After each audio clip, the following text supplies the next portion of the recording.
Welcome to People Doing Good for Others.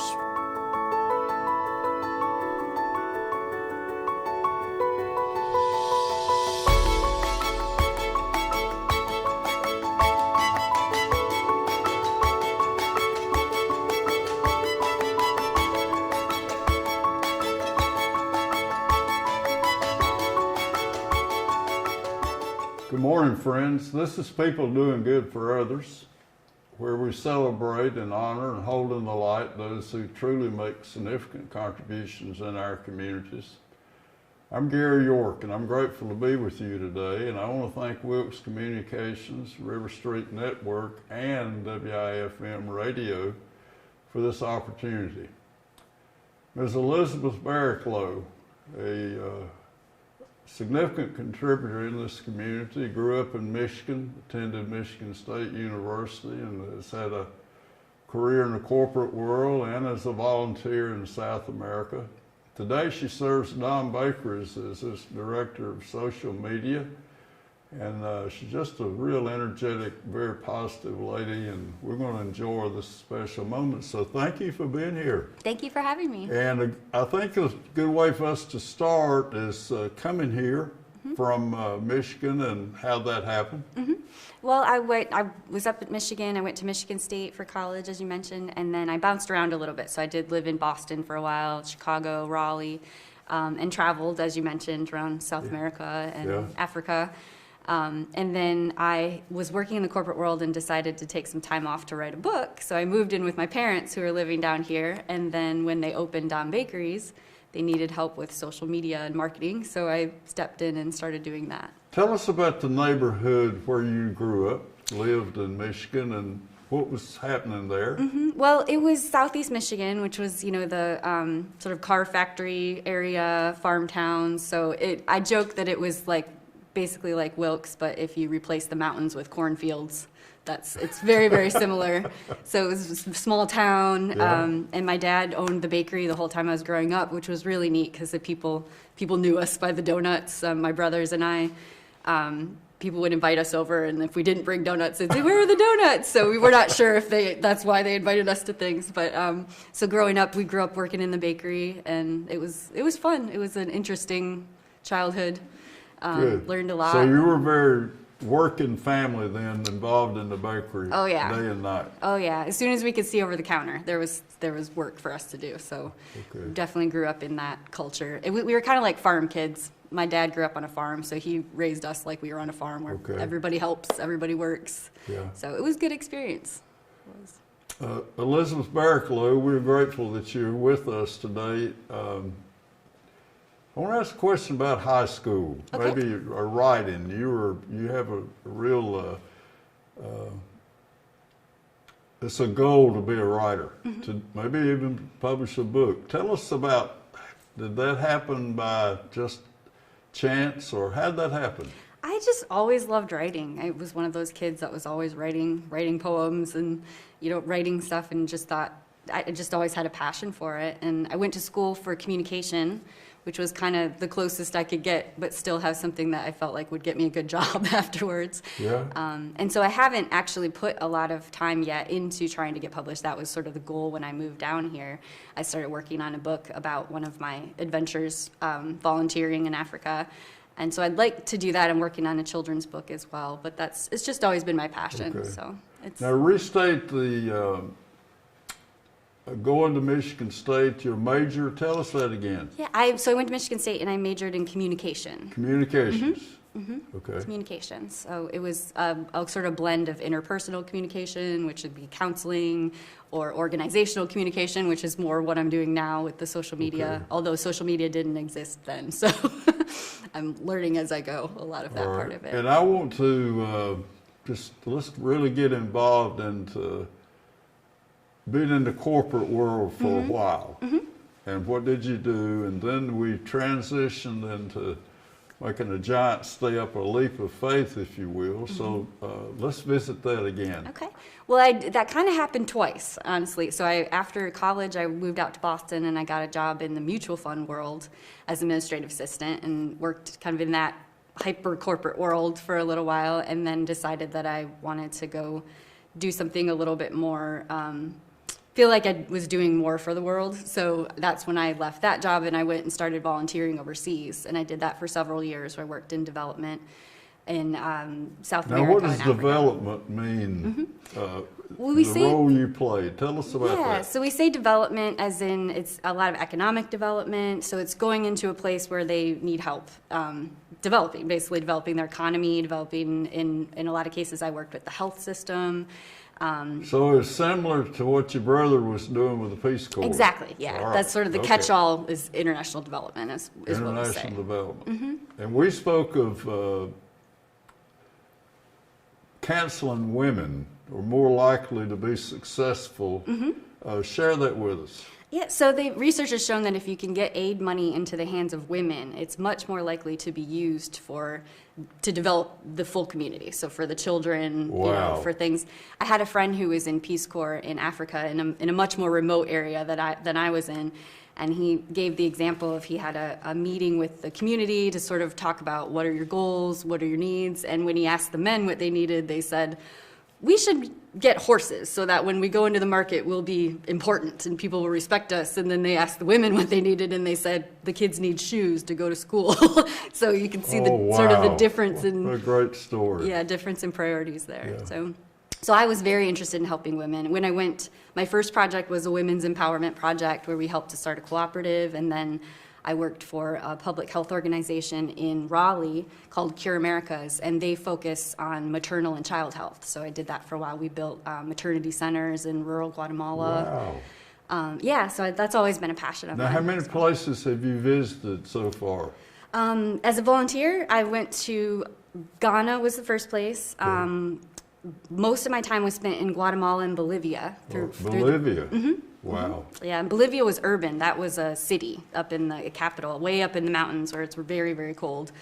And then, let's see, Mexico, a little time in Mexico, a little time in Panama, and then Liberia was also. Yeah, we were just starting a program through Cure Americas when I was in Liberia, so I got to go there as well. And you said there were significant language barriers. Yes. So that was interesting. Let's do that again. So going to Ghana in particular, the English is the official language of the country, but it's still very, very hard to understand. It was difficult for me. They learn it in school when they're little. This generation has learned it in school when they were little. But a lot of the women who live out in the rural communities didn't, the ones that I was working with, they did not have that education. So they didn't speak English at all. But what was most confusing was the people who did speak English. There was dialects, and there was just different ways of saying things. So there was a lot of room for misinterpretation. It was interesting. It was very interesting. And then in South America, I did speak Spanish. I would say I spoke street Spanish. So I probably wouldn't pass a test, especially like my brother would after living for 5 years in Panama. Yeah. I probably wouldn't pass a test, but I could get around. I could communicate and do what I needed to do. But it was fun. And I usually worked with people who their English was a little bit better than my Spanish, so between the two of us, between verbal communications and we would figure it out. Yeah. So.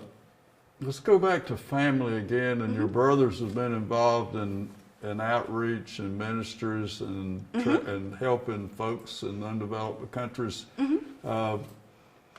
Was that kind of a family culture thing that we just want to help people? Yeah, it's funny. People ask that. What did your parents do that made you guys all want to go all over the world?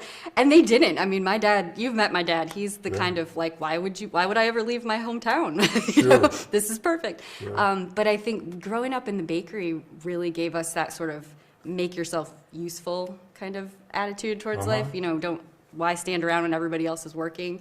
And so I think we sort of took that and applied it to the greater world. I have resources, I have privileges, I have freedom to go and help. And so if people need help, I should be out there at least trying to do what I can do. So I think we all kind of got that instilled in us from there.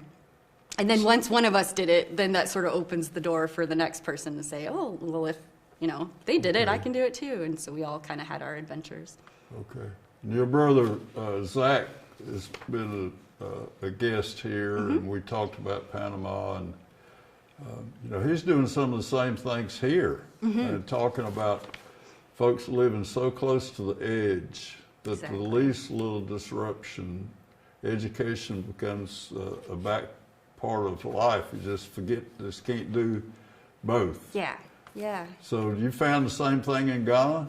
Yeah, absolutely. In Ghana, especially with the women, because the women do everything there. It blew my mind. They grow the food, they sell the food, they take it to the market, they prepare the food, they have the children, they raise the children. I mean, they're doing everything, and they're the least likely to get to continue to go to school and become educated because they're needed at home. Oh my goodness! To do all these things. So, and at the same time, as we said earlier, they have been proven to be the best people to handle the aid money. Yeah, they're reliable, dependable folks are Right. the women in these primitive countries, Mm-hmm. I guess. and I think they have the priorities because they're sort of the people on the front lines that are working with the children, that are seeing what the real needs are of the households.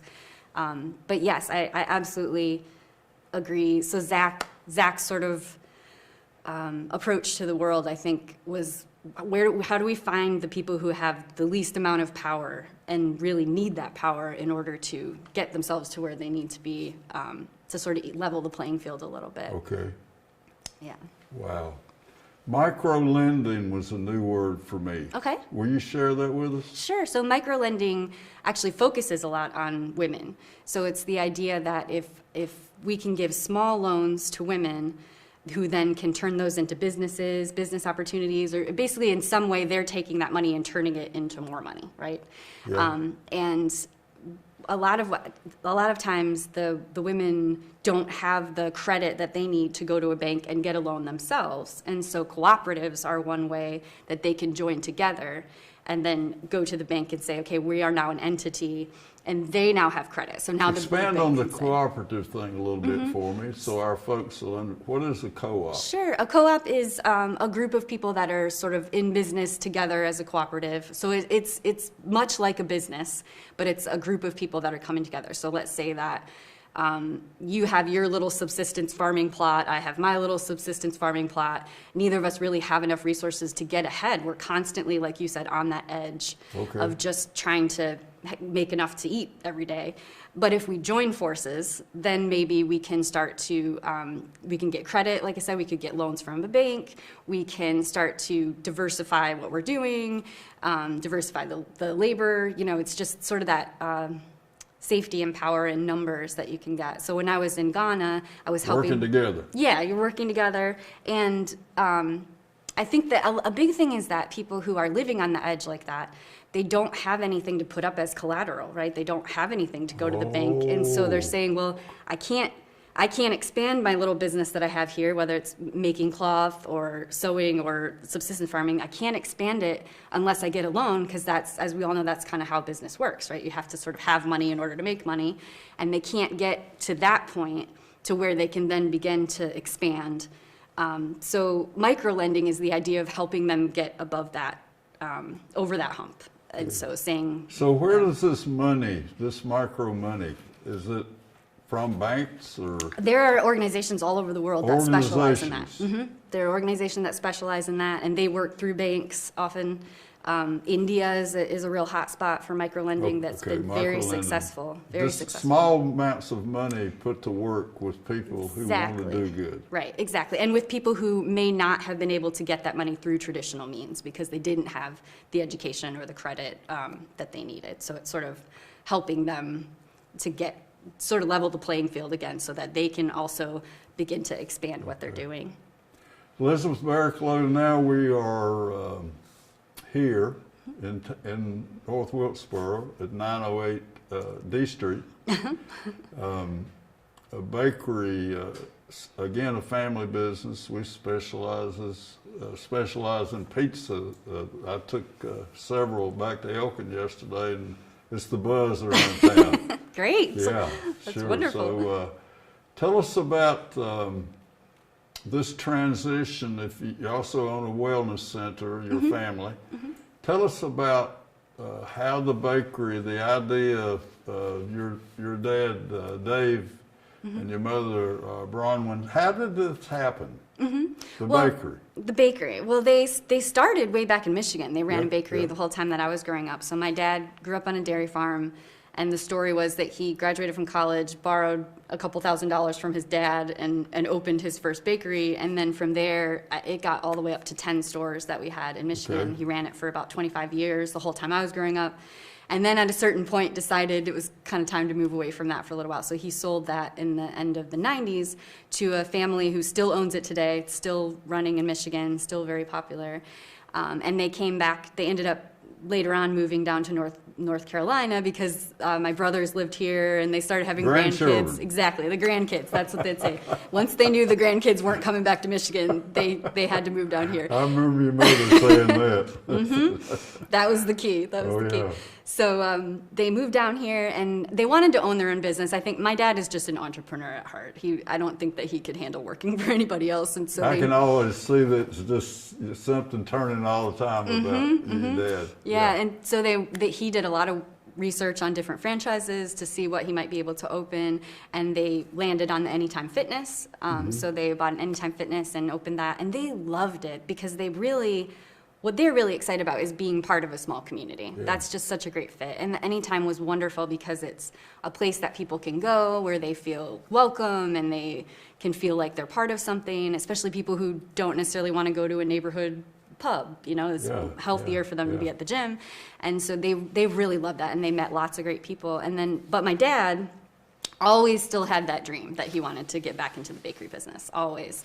And I think he hit a certain point in life. He was about 70 years old and said, well, it's either now or never. I'm going to do it. And again, I think they really love being part of the Wilkes community, and they wanted to bring something to Wilkes that would be something that would employ people and be a good place to work, and also just a wonderful place to be and to come for families. I think the mayor in Wilkesboro, Mike Inscore, was a member in the fitness center, and that's how that relationship. So it's wanting to be a part of good things in the community to help it grow. Yeah, and it's been wonderful. I know when they first started the Anytime, I would come down and visit, and it just felt like they knew. I was like, oh, that's the mayor, and that's the police chief, and those are the fire department, these are the teachers. They just sort of seemed to have plugged in a really wonderful way right away through that business, which was great for them. And your mother was a teacher? She was a teacher up in Michigan for a long time. Yeah. She was an What did elementary she school teach? teacher. She was an elementary school teacher. Yeah. She started with developmental kindergarten, which is tough for anybody that's sort of people who had tested not quite ready to go to kindergarten yet. Yeah. And I know one year she had 25 boys in her developmental kindergarten class. But after raising 3 boys, we thought, well, if anybody can do it, my mom can do it. Wow. She did that for a long time. Yeah. So it was just a natural for you to be a part of the bakery here? Yeah. So let's start with that, if Okay. you will, and finding the building and Yeah. how we get going. Well, I wasn't part of it at first. So I had come down and I was going to work on my writing. And so I kind of said, well, good luck with that. That's great. And I saw my dad and mom getting so excited about it. And they chose the building and they did all the renovations which my dad designed, all the renovations of that building. Wow. And then we had wonderful people who were helping, people from the community who were doing the building for us. So he really had a good time with that, of renovating that building, and now has the balcony and a fireplace and, his whole production area. He could do thousands and thousands and thousands of donuts if he need to. It's all set up for that. So they were doing all the construction, and I was kind of around at that point. I would go in and check in, and I was happy for them, but I still didn't really have any plan to be part of it. And then when they opened, I just kind of started taking pictures and posting them, and they needed somebody to do that. My parents are... So this is a social media piece of it, and you started with taking pictures. I just started taking pictures with my phone, and Elena Meccano, who's our cake decorator, who's from here, she had started doing a little bit because she ran her own business, Elena's bakery, before that. And so she had kind of been posting here and there, just knowing that you sort of have to create some sort of online presence. But we'd rather have her decorating cakes because she's a genius at decorating cakes. Genius. So yeah, it's an I love absolute that. genius. And so so I started taking pictures and posting and just trying to think of things that I thought people would be excited about, that they'd want to see. So, pictures of the building, pictures of the donuts. Everybody loves donuts. It's not a hard sell. Luckily, it's just showing people what we've got, and the pizza. So I just started taking pictures. And it was really neat because we had this huge following that sort of came out of the social media woodwork from when I was growing up. So all the people I grew up with had grown up with the bakery up in Michigan, and they were all really excited that my dad was getting back into it. I had all these people saying, oh, I wish I was in North Carolina. I can't believe your dad's getting back into it. And so it kind of started with posting things for them, with my old friends from high school. You did all with a cell phone. Yep, all with the cell phone, yep. So I just started taking pictures and posting, and I was lucky enough to have a friend. When you say posting, now, like Facebook posting? Yes, we're on Facebook and Instagram. Instagram. Yeah, Facebook and Instagram are the two that we use. We haven't gotten on Twitter. I think it's just a different audience, and I'm only one person, so there's only so many, platforms that I can manage at one time. But I was lucky enough to have my friend's husband does social media for Window World, and so he let me pick Window World. Yeah, oh my goodness. He let me pick his brain and gave me some tips to help me get started, and that was hugely helpful. Wonderful. Wow. So we start social media for Don Bakeries was just photography, and you just love to talk about people. Yeah, and it was just fun to put out there into the world. Hey, look what my dad's doing. Look what my parents are doing. Look what we have. So a kind of trial and error, maybe. Yeah. What do people want? Yeah. Seeing what got attention, and then that just sort of naturally led to being the PR person. Because I would connect with other businesses over social media. That was one of the ways that I started building our following, was by following all the other local businesses around here, and then they follow back. And so that's been really fun. That's been the most fun part, I think, for me. Is get a little deeper in there. So it's been fun to feel that sort of sense of camaraderie with the other local businesses around here, especially small businesses. Because I think small businesses sort of understand we kind of all live and die together. Either we're all going to have a thriving economy, we or help we're one not. another. Exactly. So it's fun to be part of a small town with other local businesses that are owned, and you repost each other. So I'll post something from someone else and say, hey, you should go check out this shop. And then they'll post and say, hey, we ordered, pizza from Dom's and it was really good. And so you're kind of trying to help each other out and post. And it creates a really neat kind of online community. Social media is about helping your friends. Exactly, yeah. It creates a neat camaraderie and community there. And then it helps people because if someone posts me, then all of their followers see me. And if I post them, then all my followers see them and can go follow them. So that's the whole idea, is you're sort of trying to get exposure to as many people as possible. And that's been really neat to me, to get to sort of feel like I'm part of something.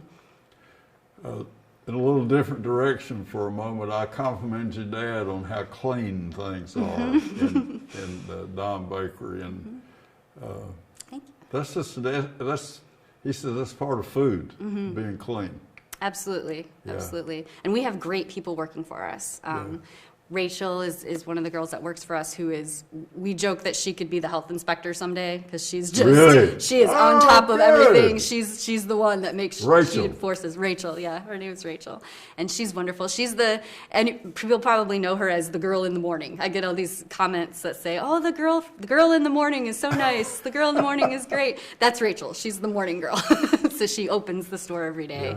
And she's just been wonderful in terms of cleaning.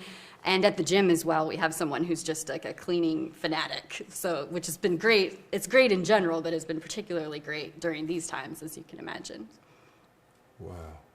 Okay. So Rachel in the morning. Rachel in the morning. Yeah. Let's, we had National Dog Day. Yes. Let's highlight that. Okay. Yeah, one of the other things that's been so much fun for me with social media and the internet is just to provide something happy on social media, because so much of it is doom and gloom and anger, and so I'm always looking for ways to kind of bring some joy and positivity, put that out there. And National Dog Day came around after the pandemic had started, and everybody was just kind of down and wasn't a great time. And so I thought, well, we can't really do anything in person, but I could do an online dog show, because we make dog biscuits. We make homemade dog biscuits. So there was some relation. Yeah, there was some relation with the bakery. So we make dog biscuits. So I thought, I could do an online dog show. So we invited everybody to post pictures of their dogs and said, whoever gets the most likes and shares will get a $25 gift certificate. And people loved it. So we had so many people who posted pictures of their dogs. It was really fun. And I think that it brought people a lot of joy just to go on that feed and like all the pictures of the different dogs. And it just, hopefully, it just brought some joy to people for a couple days. And I would love to do it again next year. I would love to do it in person at some point if we can. Maybe a dog costume contest or something fun at Don's. We have that huge parking lot and lots of space. So we could. At some point. Yeah, but that was a fun one to do. Yeah. It wasn't necessarily like we were doing a lot of promoting of our stuff, but it was just, it just was kind of creating that sense of community and giving people something fun and happy to look at for a while. Elizabeth Barricklow is my guest today, and she's a vital part of the Don Bakery on D Street, 908 D Street, and it's a family business.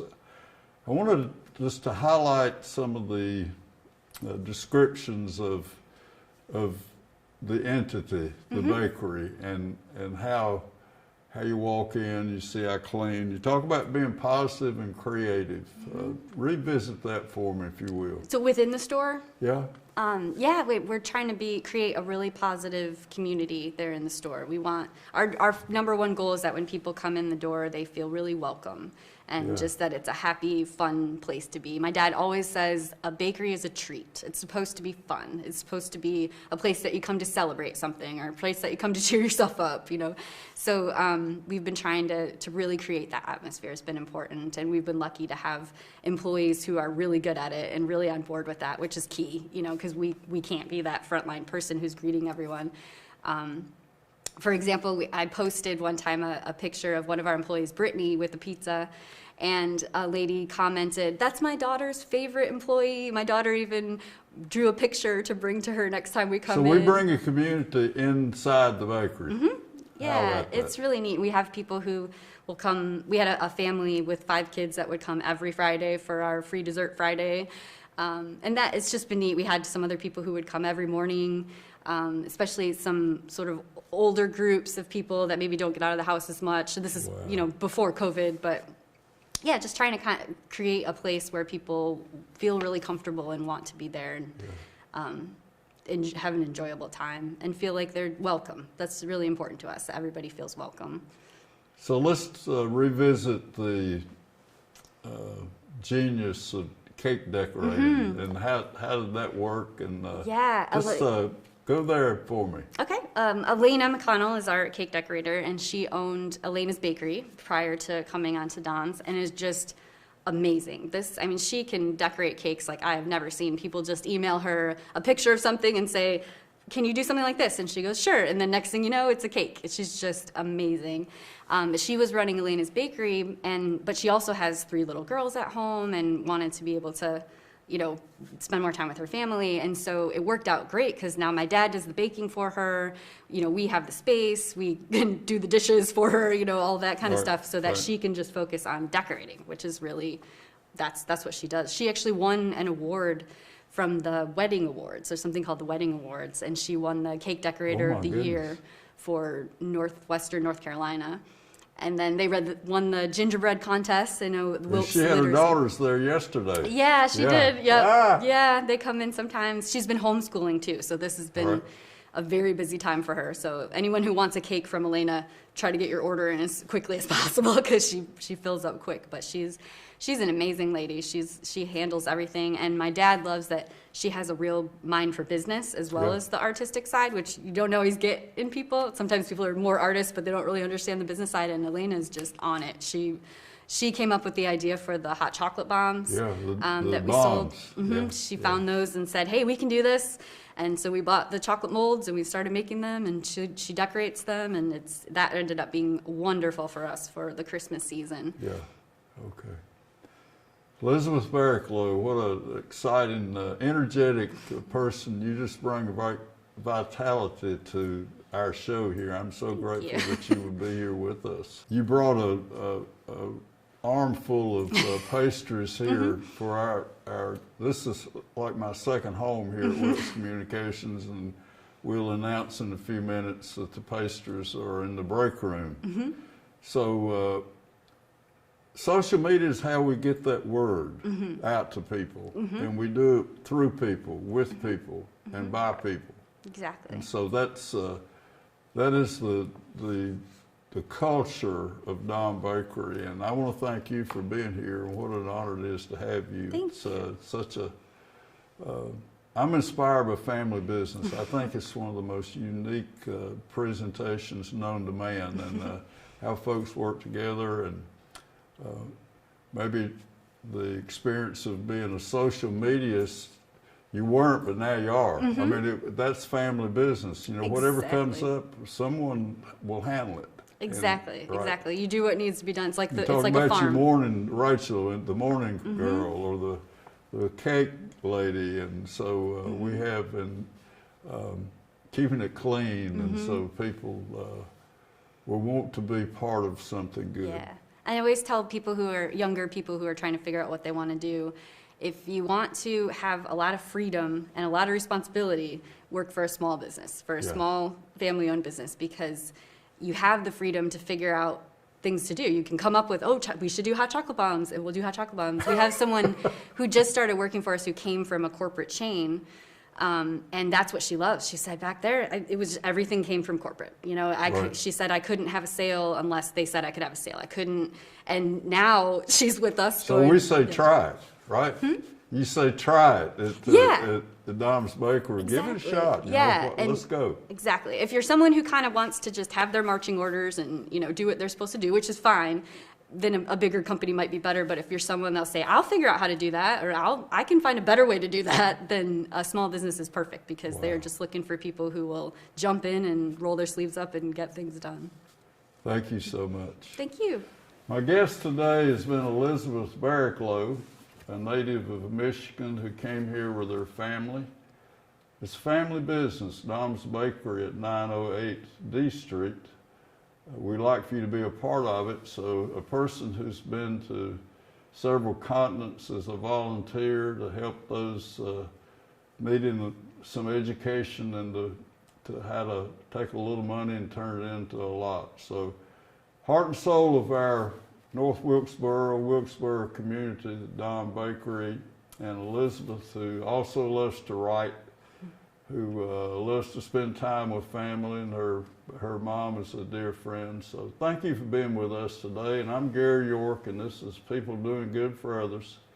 We have featured Elizabeth Barricklow and her desire to matter in this community, to bring people together, to connect those who want to be part of something good. So until you can be with us again, thank you again for being with us. And again, we want to make sure that we're seeking and finding ways to serve God, family, friends, and worthy causes. And we've been honored today to have Elizabeth Barricklow, and do your best to be a regular at Dom's Bakery. Thank you very much.